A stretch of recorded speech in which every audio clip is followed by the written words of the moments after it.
It's not a game, it's a rich thing.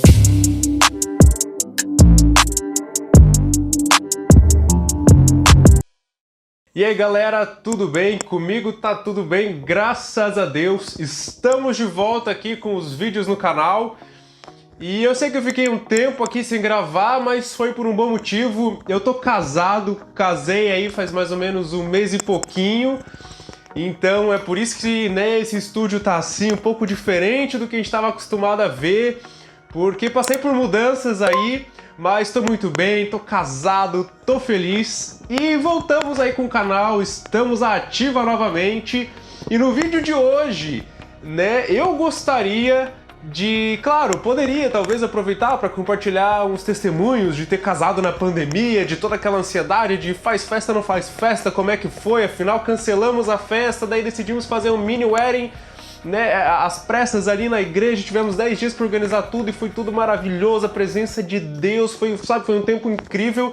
Podia fazer um vídeo sobre isso, mas alguns meses atrás eu comecei uma série dos meus 3 argumentos preferidos a favor da existência de Deus, e eu falei os 2 primeiros desses argumentos, que é o argumento de Leibniz, o argumento cosmológico, o cosmológico Kalam, que foi elaborado por William Lane Craig dessa forma, e ficou faltando o terceiro vídeo.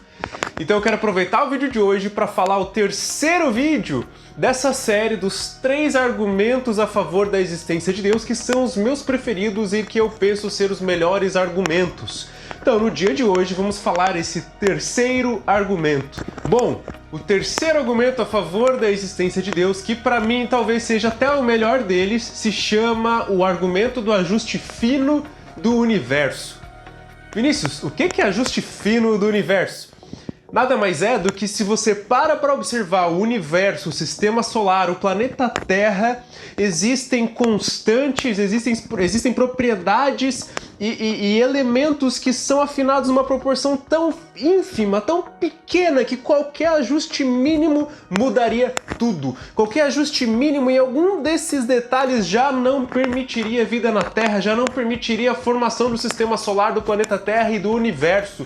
Então, um ajuste fino nada mais é do que este ajuste finamente calculado dessas propriedades, dessas constantes e fórmulas físicas que permitem que haja vida e a formação do universo como vemos hoje.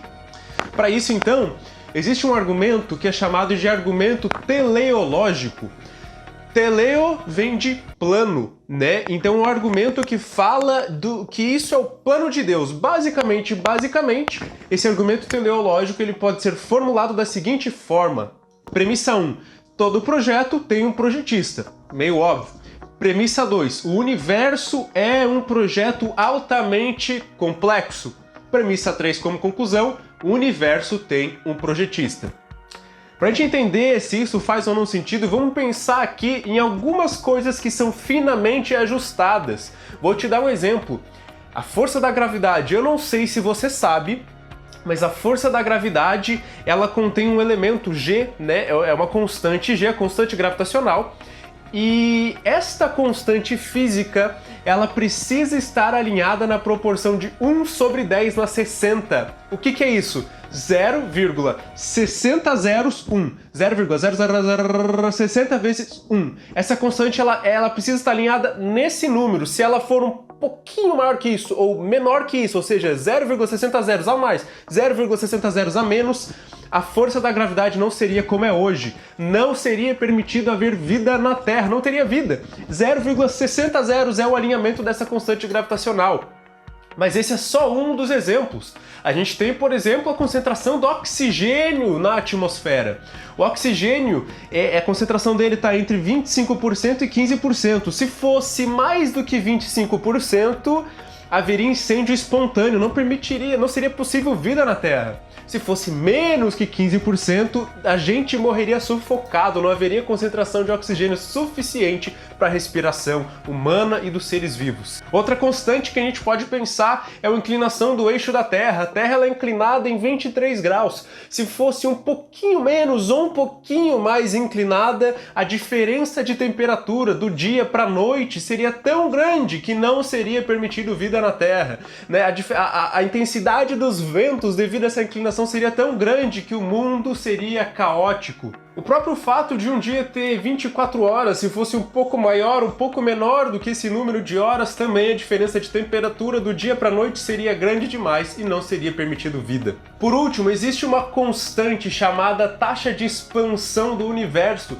Essa constante, os astrofísicos, físicos, matemáticos calcularam que ela precisa estar alinhada, afinada na proporção de 1 sobre 10 na 120. O que significa isso? 0,00120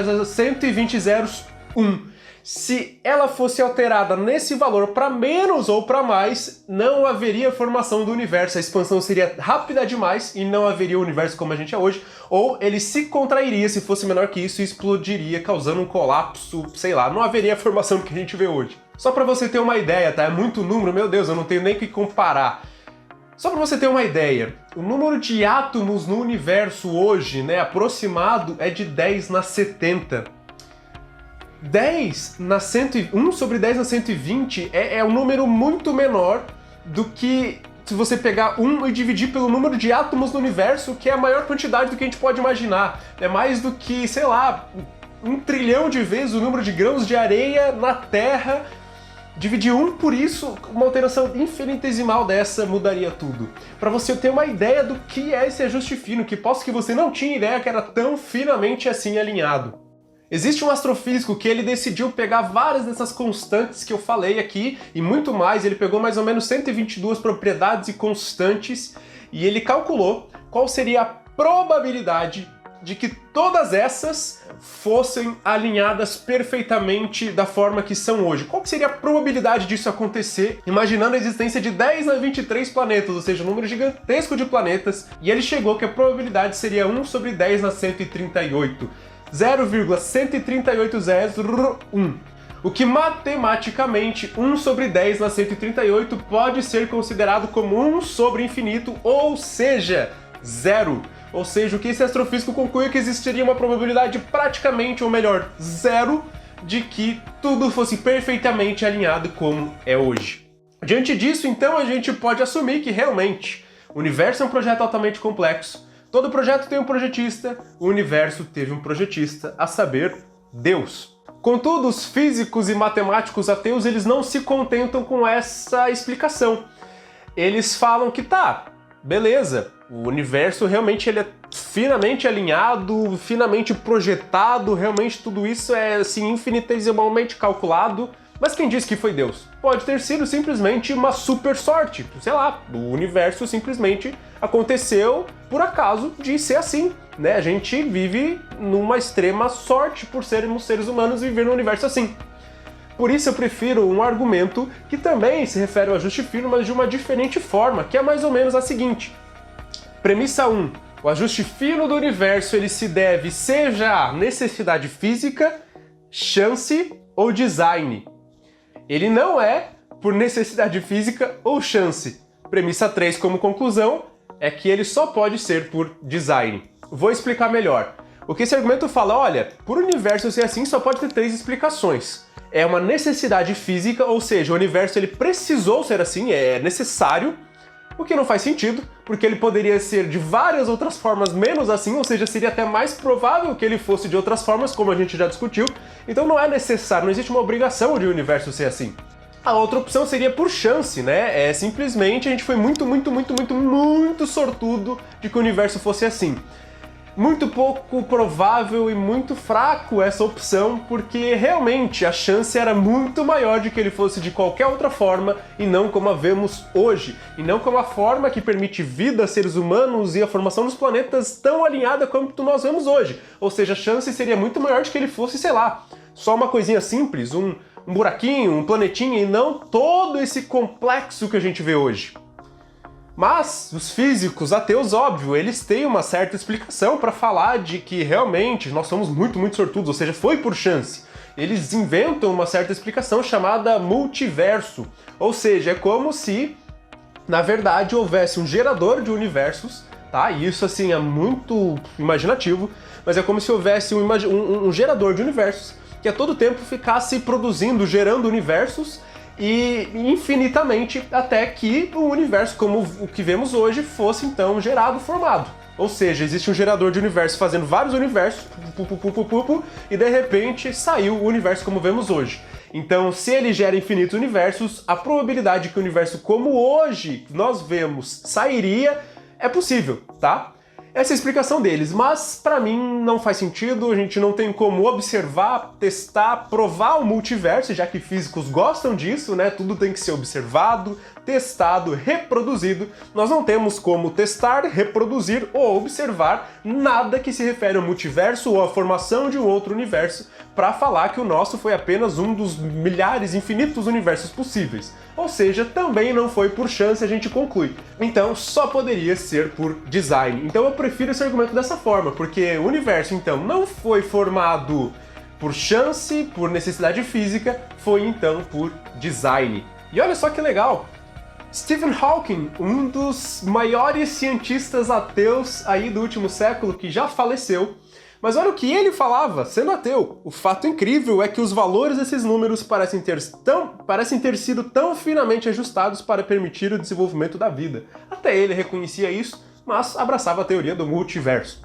Vamos ver o que outro físico de Cambridge, Fred Hoyle, o que ele fala sobre isso. O senso comum dos fatos sugere que um superintelecto brincou com a física e que não há forças ocultas que valham ser mencionadas na natureza. O próprio físico de Cambridge assume que deve ter tido o superintelecto que formou tudo isso, não pode ser por mero acaso. E aí, para concluir, eu fico com a frase de um dos maiores cientistas de todos os tempos, que era cristão, Isaac Newton, e ele falava o seguinte: esse belíssimo sistema no qual estão o Sol, os planetas e os cometas somente poderia proceder do desígnio e do poder absoluto de um ser inteligente e poderoso. Pessoal, com isso eu concluo esse vídeo. Esse argumento, pra mim, realmente, quando você para pra observar isso, você para e você cai na real dessa proporção de ajuste fino do universo, é impossível que não haja um criador. É impossível que não haja um projetista todo-poderoso que formou tudo isso. Tá certo? Continua com a gente, tem muito mais vídeo vindo por aí, estamos ativa, um abraço.